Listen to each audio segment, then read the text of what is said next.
9 dos 20 times que integram a Série A do Campeonato Brasileiro devem ou salário, ou direitos de imagem, ou premiações a seus jogadores. E é sobre isso que eu vou falar no vídeo de hoje do canal do Nicola.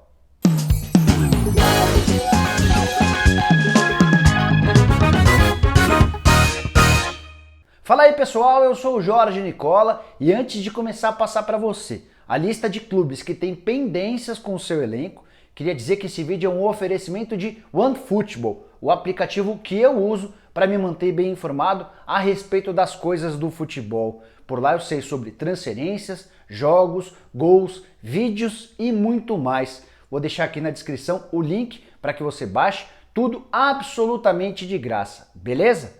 Bom, tá na hora de começar a pagar a promessa que eu havia feito no começo do vídeo. Importante, todos os clubes que eu vou mencionar aqui, eu consegui a confirmação dos atrasos, ou com jogadores, ou com membros da comissão técnica, ou até com dirigentes. No final do vídeo, vou fazer uma breve descrição sobre os clubes que não devem nada e como anda a situação. Para começar, quero falar sobre o Fluminense, que é aquele que mais deve entre todos os times da Série A do Brasileiro. São mais de 10 milhões de reais de dívidas com o seu elenco. O Fluminense deve 2 meses de salário em carteira, 6 meses de direitos de imagem, além do 13º e das férias referentes a 2018. Em 2019, nenhum jogador recebeu qualquer mês de direito de imagem. É importante lembrar, porém, que nem todos os atletas do Flu recebem esses direitos de imagem. A única exceção do elenco do Fluminense é o atacante Pedro. Desde que surgiu o interesse do Flamengo, a diretoria do Flu decidiu pagar tudo o que devia para Pedro para evitar que ele fosse à justiça e conseguisse a rescisão de seu contrato. É principalmente por causa das dívidas que o atacante Luciano e o lateral direito Gilberto, dois dos principais destaques do time do Fernando Diniz, decidiram que querem trocar o Flu por outro clube do futebol brasileiro.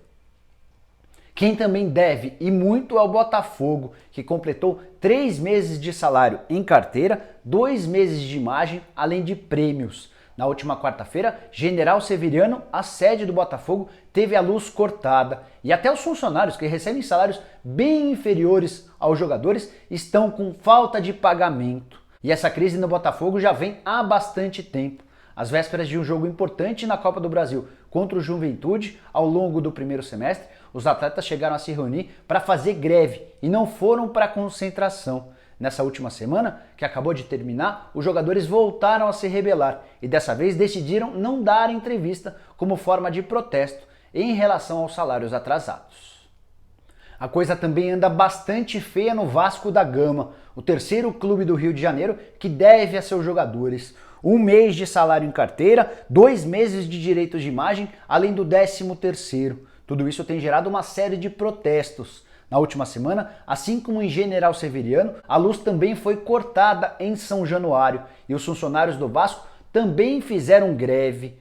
E dá para cravar que toda essa situação tem interferido no dia a dia de trabalho. Não fosse por isso, o técnico Vanderlei Luxemburgo não teria ido à imprensa recentemente para dizer que os jogadores insatisfeitos devem procurar o presidente Alexandre Campelo para pedir para serem negociados. Se a gente voltar só um pouquinho no tempo, vai lembrar que o Thiago Galhardo e o Maxi Lopes foram dois que deixaram o Vasco da Gama por não concordarem com os seguidos atrasos.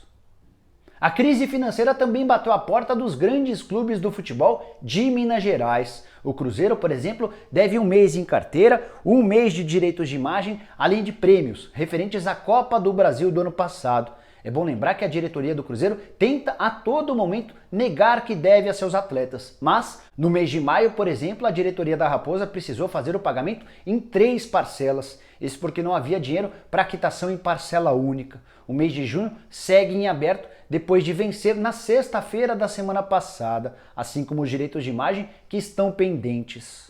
A promessa do presidente Wagner Pires de Sá é que, assim que os 12 milhões e 800 mil reais da venda de Raniel para o São Paulo caírem, os problemas salariais serão resolvidos, pelo menos no mês de junho. Resta saber como o Cruzeiro vai lidar com a falta de receita e com os altos custos de seu elenco ao longo da temporada.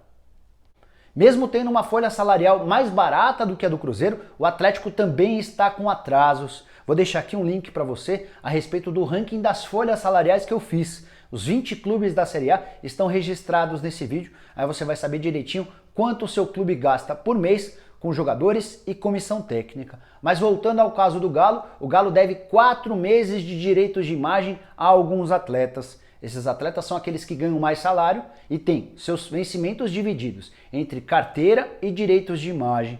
Essa turma não recebe os direitos de imagem há 4 meses, o que tem gerado alguma contestação interna. Para sorte do torcedor atleticano, o elenco percebeu que o Rui Costa, novo diretor executivo de futebol do Atlético, tem feito todo o esforço do mundo para regularizar a situação. Então dá para dizer que, apesar dos atrasos, há dentro do grupo a consciência de que a diretoria trabalha em busca de novas receitas. Alguns jogadores do Galo também não receberam prêmios por metas estabelecidas no contrato. Só para você entender essa história, tem contratos de atletas do Galo que prevêem bonificações por número de jogos, por número de gols, por conquistas, e esses prêmios também não foram pagos recentemente. O estado de São Paulo, que já foi tido por muito tempo como o exemplo do futebol brasileiro. 3 dos 4 grandes do estado de São Paulo estão com pendências com seu elenco. A situação mais grave é a do São Paulo, que tem 4 meses de direitos de imagem pendentes com parte do elenco. A diretoria do São Paulo atribui esse problema à dificuldade com o fluxo de caixa. E as explicações são as eliminações precoces na Libertadores e na Copa do Brasil, além dos 90 milhões de reais investidos com reforços. Para tentar solucionar esse problema, o São Paulo já conseguiu a aprovação de seu conselho deliberativo e vai pegar uma série de empréstimos bancários.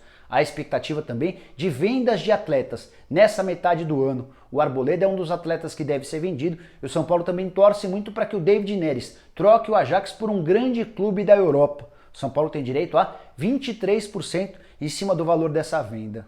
De qualquer maneira, o presidente Leco conseguiu entrar para a história do São Paulo como um dos primeiros dirigentes a atrasar parte dos vencimentos para os seus jogadores.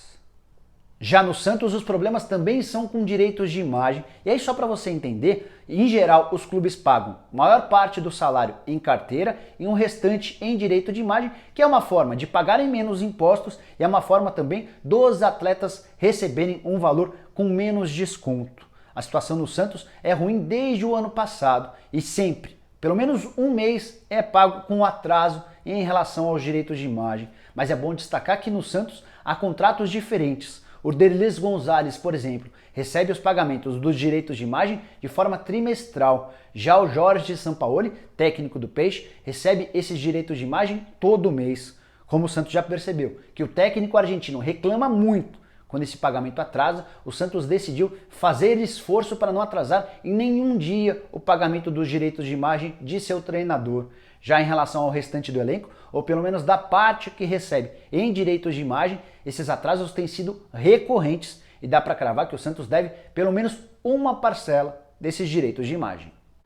Já ia me esquecendo que a justificativa do presidente José Carlos Pérez para os seguidos atrasos se deve ao fato de o Peixe não ter conseguido antecipar a entrada de 85 milhões de reais referentes à segunda parcela da venda do Rodrigo para o Real Madrid. Esse dinheiro deve cair durante o mês de julho e, a partir daí, a expectativa da diretoria é de que não existam mais atrasos, nem nos salários, nem nos direitos de imagem. O Corinthians é outro que não conseguiu escapar dessa lista de devedores e tem pendência em relação ao prêmio do Campeonato Paulista. A promessa do diretor financeiro do Corinthians, o Matias Ávila, é de que essa grana caia nas contas dos jogadores no mês de agosto. O Corinthians viveu um primeiro semestre de bastante dificuldade financeira e fez um investimento muito alto na contratação de jogadores e, em contrapartida, quase não conseguiu negociar atletas com o exterior. De qualquer maneira, o Matias Ávila assegura que não há problemas com atrasos de direitos de imagem nem salários, até porque o Corinthians praticamente não paga direitos de imagem.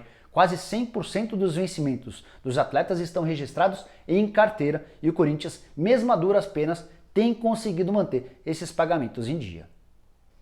Já falei de 3 grandes do Rio, 2 grandes de Minas, mais 3 grandes de São Paulo e o último clube que inclui essa lista de devedores é a Chapecoense, que já foi tida como um clube modelo, mas tem enfrentado enormes dificuldades com o fluxo de caixa e paga sempre com 2 meses de atraso os direitos de imagem. Quando vai completar o 3º mês, a Chapecoense executa um dos meses que falta e fica essa bola de neve dos 2 meses. Isso se dá de acordo com a diretoria por conta de 9 milhões de reais que ela estimava que entrariam nos cofres do clube e não entraram porque a Globo não conseguiu fazer um acordo em relação à venda dos direitos de transmissão internacionais do Campeonato Brasileiro. O mais incrível dessa história, pelo menos para mim, é que a Chapecoense, que briga mais uma vez contra o rebaixamento, tem uma folha salarial bastante salgada, na casa dos 5 milhões de reais por mês. Antes de fechar o vídeo, quero te falar sobre os clubes que não devem absolutamente nada a seus atletas. Internacional e Grêmio são dois exemplos no Rio Grande do Sul.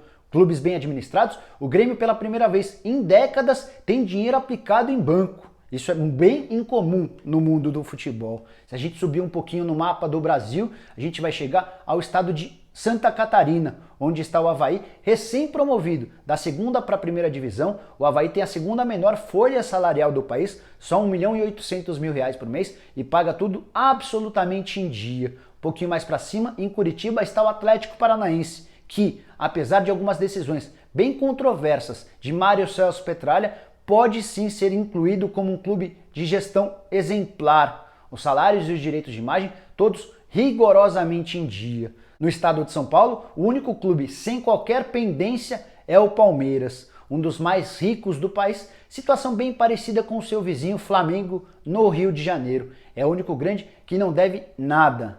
E, para minha grata surpresa, Goiás, CSA, Fortaleza, Ceará e Bahia são clubes que não têm qualquer pendência com o seu elenco. Eles não brigam, por exemplo, pelo título do Campeonato Brasileiro. São muito menos cotados do que alguns dos grandes que eu citei com pendências, mas têm administrações exemplares que servem como modelo e merecem aplausos. E aí, o que você achou desse levantamento? Não se esquece de dar um like por aqui, se inscrever no canal, acionar o sininho e usar o espaço para comentários para deixar sua crítica, opinião, sugestão. Tudo isso é muito bem-vindo para o canal do Nicola, beleza? A gente se vê em breve, um abraço!